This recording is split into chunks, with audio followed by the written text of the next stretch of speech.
திராவிடம் என்ற பெயரை பார்த்து இன்றைக்கு இங்கே உள்ளவர்கள் மட்டுமல்ல, இந்த நாடே ஒரு பதட்டத்தில் இருக்கிறது. ஏன்? அதற்கான காரணம் என்ன? இதை நம்ம தீவிரமாக விவாதிக்க வேண்டிய ஒன்றாக இருக்கிறது.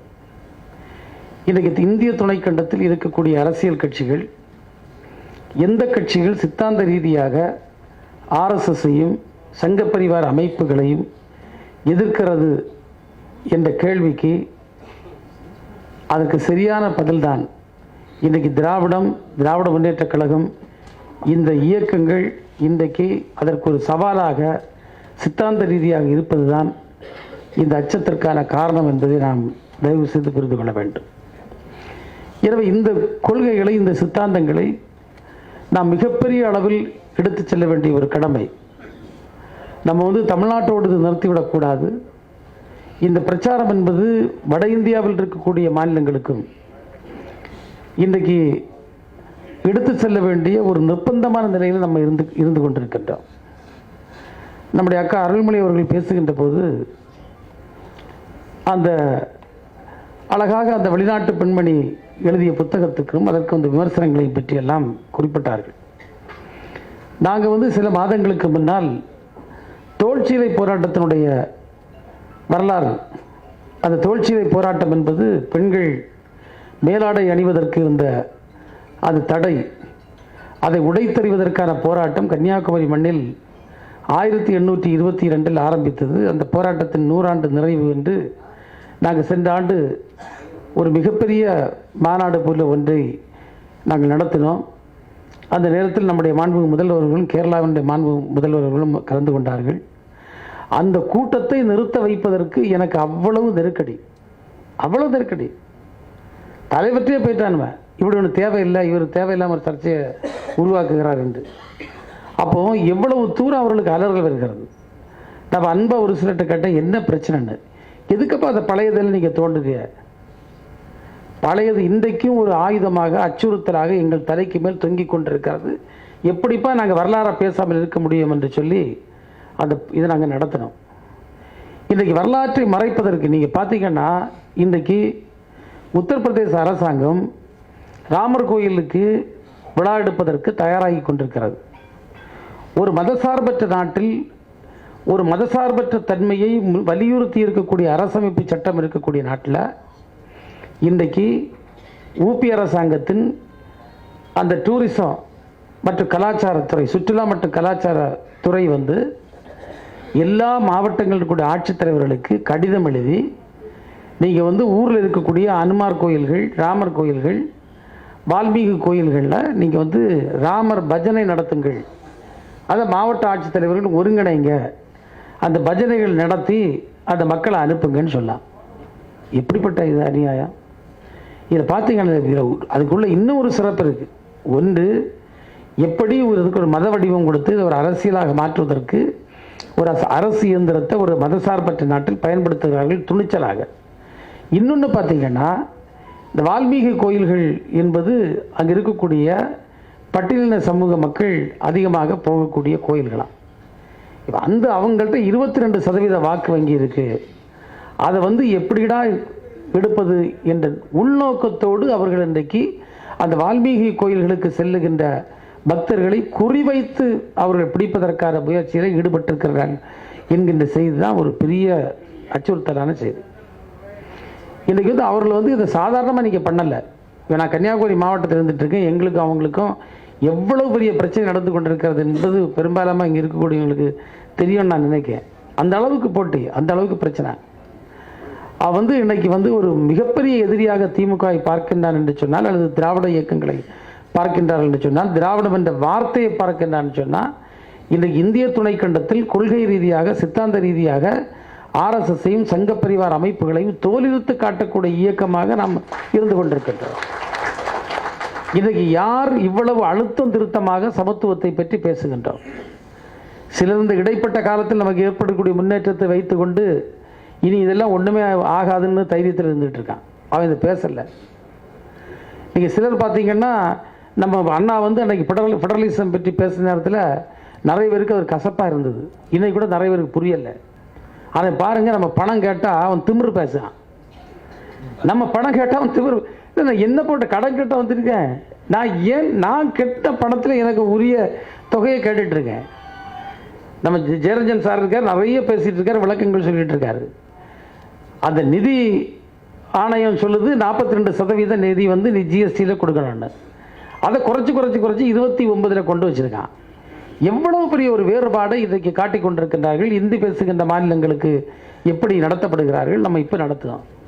நாடாளுமன்ற உறுப்பினர்கள் வெளியே தள்ளப்பட்டிருக்கின்றார்கள். இன்னைக்கு பாருங்க, யாரு மெஜாரிட்டி வந்து எம்பிஸ் வந்து வெளியே வந்திருக்கக்கூடிய ஆட்கள் நான் ஹிந்தி ஸ்பீக்கிங் ஸ்டேட்ஸில் உள்ள ஆள்.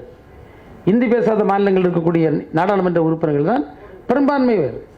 அப்போ இந்த அது என்னதை புலப்படுத்துது? இந்தி பேசாத மாநிலங்களில் அல்லது இந்துத்துவ கொள்கையை ஏற்றுக்கொள்ளாத மாநிலங்களில் பல்வேறு நெருக்கடிகள், பிரச்சனைகள் இருக்கிறது. அது இன்றைக்கும் அவர்கள் நம்மோடு ஒத்து வரக்கூடிய சூழல் இருக்கிறது என்பதற்கு ஒரு எடுத்துக்காட்டு தான். அந்த மாநிலங்கள் தான் இன்றைக்கு வந்து எதிர்க்கட்சிகள் அல்லது பிஜேபி சங்க பரிவார அமைப்புகளுக்கு எதிரான கட்சிகளுடைய நபர்கள் வரக்கூடிய வாய்ப்பு இருக்கக்கூடிய நிலை இருந்து கொண்டிருக்கிறது. இன்றைக்கு அவர்கள் திட்டம் வந்து சாதாரண திட்டம் அல்ல. இன்றைக்கு வந்து இந்த நாடாளுமன்ற உறுப்பினருடைய எண்ணிக்கை பெருக்குவதாக இருக்கட்டும், ஒவ்வொன்றாக அவர்கள் எதை எடுத்துக்கொண்டாலும் அதுக்கு பின்னணியில் இருக்கக்கூடிய திரைமறைவு என்பது நமக்கு எல்லாருக்கும் தெரிஞ்ச விஷயம். அதனால் எந்த நன்மையான ஒரு பொது நன்மையை ஏற்படுத்தக்கூடிய எந்த திட்டமும் இந்த அமைப்புகளிடம் இல்லை. இன்றைக்கு ஒரு ராமர் கோயில் எடுத்திருப்பது அல்லது தொடர்ந்து அடுத்தடுத்து இதே போன்ற பாபர் மசூதி போன்ற பிரச்சனைகள் எடுக்க வேண்டும் அவர்களுக்கு கங்கணம் கட்டுவதனுடைய உள்நோக்கம் என்ன? அதை வைத்து ஒரு அரசியலை கட்டமைத்து அதை தொடர்ந்து இன்றைக்கு நம்முடைய பத்திரிகை துறையில் ஏற்பட்டக்கூடிய தர்மத்தை சிக்கல்களை பற்றி பேசினாங்க. ஒரு 500 பேரை சம்பளத்துக்கு வச்சுக்கிட்டு டெய்லி ஒரு ஹேஷ்டேக் போடுவான். இது என்ன ஹேஷ்டேக்? அதில் பயன்படுத்தக்கூடிய வார்த்தைகள் என்னது? எவ்வளவு மோசமான வார்த்தைகளால் தலைவர்களை சித்தரிக்கிறார்கள். இதை வந்து கூலிக்கு ஆளை வச்சுக்கிட்டு பண்ணிக்கிட்டு இருக்கான். நம்ம ஆட்கள் அப்படியே இருக்கோம். உண்மையிலே எனக்கு நான் வருத்தத்தோடு சொல்லுகிறேன். இப்போ நாங்கள் எல்லாம் பிஜேபி எடுத்துகிட்டு போஸ்ட் போட்டால் கமெண்ட்டை போய் பார்க்கவே முடியாது. அவன் நோட்டிஃபிகேஷன் வச்சுருக்கானா யாருக்கு? நான் ஒரு ஆர்எஸ்எஸ் பேர்ட்ட கேட்டேங்க, வாடா நட்பு ரீதியாக பேசுவேன், ஒரு எப்படி எங்களுக்கு இப்படி உடனே நீங்கள் கமெண்ட் போடுங்க. ஏன்னா ஒரே செகண்டில் நோட்டிஃபிகேஷனை வச்சுக்கிட்டு நம்ம போட்ட கமெண்ட்டுக்கு உள்ளே யார் அவ்வளோ நெகட்டிவ் கமெண்ட்ஸ் போட்டுட்டான். அப்போ நம்ம ஆட்கள் டிமாரலைஸ் ஆகிரும், பார்க்கக்கூடியது ஒன்றுமே இருக்கா, டிஃபென்ஸே கிடையாது. இன்றைக்கு ஒன்றை மட்டும் புரிந்து கொள்ளுங்கள், பாஜக வந்து நம்மளை வந்து எதிர்ப்பது என்பது, ஆர்எஸ்எஸ் எதிர்ப்பது என்பது ஒரு தனியாக எதுக்கல்ல. பல்வேறு அமைப்புகள் இதை பற்றி பல பத்திரிகைகள் வரணும், பல அமைப்புகள் வரணும். நீங்கள் பார்த்தீங்கன்னா அவன்கிட்ட 100 அமைப்பு இருக்குது. ஒவ்வொரு அமைப்பும் பேசுகிறது. நடுநிலையாளர்னு பேசுகிறான், வலதுசாரின்னு பேசுகிறான். இப்போ சாமானியன்னு தெரியாது, குழம்பி போயிடுவான், என்ன பேசுன்னு தெரியாது. இப்படி ஒவ்வொருத்தரும் வந்து பேசி பேசி பேசி பேசி தவறான கருத்துக்களை, அரைகுறை கருத்துக்களை, அக்கா சொன்னது மாதிரி மிக பொய்யான கருத்துக்களை, பட்டவர்த்தனமாக பேசுகின்ற வேலைகளை வந்து அவன் வந்து செய்து கொண்டிருக்கின்றான். அப்போ இதை வந்து நம்ம நெருக்கணும்னா நம்ம அதே மாதிரி நீங்கள் வந்து ஒன்றை மட்டும் புரிந்து கொள்ளுங்கள். ஒருத்தன் வந்து நம்மளை AK-47 வச்சு சுடக்கு வரவன்ட்டா நம்ம கம்பை தூக்கிட்டு போக முடியாது. இதை தயவு செய்து புரிஞ்சுடுங்க. இங்கே தான் நம்ம வந்து ஏதோ அவன்கிட்ட போய் பேசலான். நீங்கள் அந்த துன்மார்க்கின்ற இறக்கத்தை எதிர்பார்க்காங்க.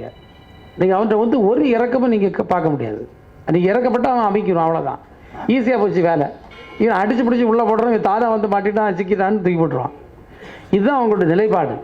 இன்றைக்கு வந்து அவங்க ஒவ்வொரு மாவட்டத்திலும் ஒவ்வொரு கோயில்கள்லையும் எப்படி போகிறது, அங்கே இருக்கக்கூடிய மக்களை எப்படி அவருக்கு மூலச்செலவு பண்ணுவது, அவர்கள் எப்படி வெறியை ஏற்படுத்துவது என்கின்றதை திட்டமிட்டு அரங்கேற்றக்கூடிய ஒரு சூழல் இருக்கின்றார்கள். திராவிடம் என்ற வார்த்தை அவர்களுக்கு ஒரு பெரிய சவாலான வார்த்தை என்பதற்கு என்ன காரணம் என்றால், நாம் பெண் சமத்துவத்தை பற்றி பேசுகின்றோம், அதிகார பரவலாக்கலை பற்றி பேசுகின்றோம், அதிகார குவியலுக்கு எதிராக நாம் குரல் கொடுக்கின்றோம், மாநில சுயாட்சி என்ற அற்புதமான தத்துவத்தை நாம் முன்னிறுத்துகின்றோம். ஏனென்றால் மாநிலங்கள் ஒவ்வொன்றாக வஞ்சிக்கப்படுகிறது.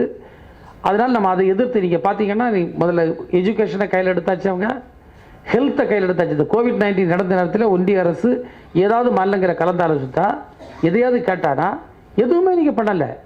இப்படி ஒவ்வொன்றையாக அவர்கள் எடுத்துக்கொண்டிருக்கின்றார்கள். எனவே அதற்கு எதிராக குரல் கொடுக்கக்கூடிய இயக்கமும் நம்முடைய திராவிட இயக்கம் தான். மதர்சார்பற்ற தன்மை என்பதில் ஒரு தெளிவான நிலைப்பாடோடு இந்திய துணைக்கண்டத்தில் இருப்பது திராவிட இயக்கங்கள் தான். மற்றவங்க எல்லாம் நான் அங்கேயும் இல்லை இங்கேயும் இல்லை நடுவில் இருக்கேன், இதான் மாட்டினான். நான் கண்ணால் பார்த்த ஒரு அனுபவத்தை மட்டும் கூறி என்னுடைய உரையை நிறைவு செய்யலாம் நெருங்குகின்றேன். நான் அண்ணனுக்கு ஹெல்த்து சரியில்லை, நான் பேசக்கூடிய சூழலில். நண்பர்களே, நான் சொல்லுகின்றேன், சபரிமலை கோயில் பிரச்சனை வருது. நான் பக்கத்தில் இருக்கக்கூடிய கன்னியாகுமரி மாவட்டத்தை சார்ந்தவன். ஒவ்வொரு நாளும் உன்னிப்பாக கேரளாவில் நடந்து கொண்ட சம்பவங்களை நான் பார்த்து கொண்டே இருந்தேன். நீங்கள் பார்த்தீங்கன்னா அங்கே வந்து பிஜேபி வந்து பெரிய தெருவுக்கு வந்துட்டான். ஐயோ கிடச்சிட்டு அல்வா, நம்ம இதை வச்சு அரசியல் பண்ணி கேரளாவில் ஆட்சியை பிடிச்சிடலான்னு. காங்கிரஸ் பார்த்தது வசமாக மாட்டிக்கிட்டான் கம்யூனிஸ்ட்டு, நம்ம வந்து என் வசமாக நைஸாக நின்றுடோன்னு நின்னான். கம்யூனிஸ்ட் கட்சி அது தெளிவாக பல சமூக அமைப்புகளை, மதசார்பற்ற அமைப்புகளை, ஜனநாயகத்தின் மீது நம்பிக்கை கொண்ட அமைப்புகளை எல்லாவற்றையும் ஒருங்கிணைத்து அடின்னு தெருவில் இறங்கி அடித்தான். அந்த ஒரே காரணத்தினால அவன் எடுத்த கம்பு இவன் எடுத்த கம்போட பெரிய கம்பு. அதனால தான் அடித்து தகர்த்து 2வது முறை அங்கே ஆட்சிக்கு வந்தாங்க. அந்த சபரிமலை பிரச்சனை வரலன்னா கம்யூனிஸ்ட் கட்சி 2வது முறை அங்கே ஆட்சிக்கு வந்திருக்காது. அப்போ எவ்வளவு பெரிய ஒரு ஆயுதத்தை தனக்கு சாதகமாக்கலான்னு சொல்லி அவன் எடுத்துட்டு வந்த நேரத்தில் அதை சித்தாந்த அரசியலால் முறியடிக்க முடிந்ததென்றால் நிச்சயமாக எந்த சித்தாந்தமும் இல்லாமல் உணர்வு நிலையில் மக்களை ஏமாற்றுகின்ற இந்த இந்துத்துவ கும்பலை நாம் சரியான ஆயுதத்தோடு அவர்களை எதிர்த்து நின்றோம் என்றால் அவர்களை முறியடிக்க முடியும் என்பதற்கு எந்தவித அச்சமும் ஐயப்பாடும் இல்லை. அந்த வேலைகளை நாம் எப்படி செய்கின்றோம்? அக்கா சொன்ன மாதிரி உனக்கு வந்தது எனக்கு என்ன நம்ம இருந்தோம்னா இந்த ஆபத்தை 2 பேரும் சேர்ந்து பங்கு போட வேண்டியதான், வேற ஒன்றும் பண்ண முடியாது. இது எல்லாருக்குமான ஒரு ஆபத்து, இந்த தேசத்திற்கான ஆபத்து, ஜனநாயகத்திற்கான ஆபத்து. உலகத்தில் பல நாடுகள் இருக்கிறது, பல மதங்களுடைய ஆட்சிகள் வந்திருக்கிறது. எந்த மதத்தினுடைய ஆட்சி வந்தாலும் ஜனநாயகத்தினுடைய குரல் வலை எப்படி நெரிக்கப்பட்டது என்பதை நாம் தயவு செய்து பார்க்கணும். இந்த மதம் அந்த மதம் இல்லை, நான் எல்லா மதத்தையும் பொதுப்படையாக பேசுகிட்டேன். அதெல்லாம் பார்த்து புளித்து போய், மன்னராட்சியை பார்த்து புளித்து போய், யோகியர்கள்னு சொன்ன ஆட்சியை பார்த்து புளித்து போய் தான் இது வேண்டாம்ப்பா, ஜனநாயகம் வரட்டு, மக்களாட்சி வரட்டு என்று மக்களாட்சி தத்துவத்திற்காக இந்த உலகம் வந்து கொண்டிருக்கிறது. இந்த சூழ்நிலையில் ஒரு மிகப்பெரிய ஜனநாயக நாடு என்று பேசப்படுகின்ற ஒரு நாட்டில் மக்களாட்சி தத்துவம் அகற்றப்பட்டு ஒரு கொடுங்கோன்மை வர வேண்டும் என்று ஒரு இயக்கம் துடிக்கிறது என்று சொன்னால் அதை முறியடிக்க வேண்டிய கடமை இதை புரிந்து கொண்ட அத்தனை பேருக்கும் இருக்கிறது என்பதை நாம் உணர்வில் கொள்ள வேண்டும். இன்றைக்கு நம்முடைய ஐயா சுபவி அவர்கள் எடுத்திருக்கக்கூடிய இந்த முயற்சி என்பது ஒரு அசாதாரணமான முயற்சி தான்.